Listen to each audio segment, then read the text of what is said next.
இன்று கண்ட அவமானம் வென்று தரும் வெகுமானம். வானமே தாழலாம், தாழ்வதில்லை தன்மானம்.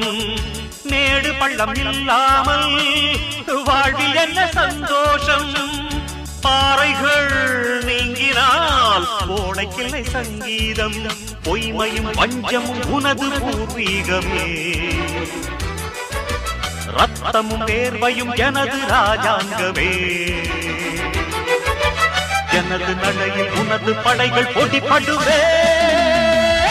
அடே நண்பா, உண்மை சொல்வே. சவால் வேண்டாம், உன்னை வெல்வே. வெற்றி நிச்சயம், இது வேத சத்தியம். கொள்கை வெல்வதே நான் கொண்ட லட்சியம்.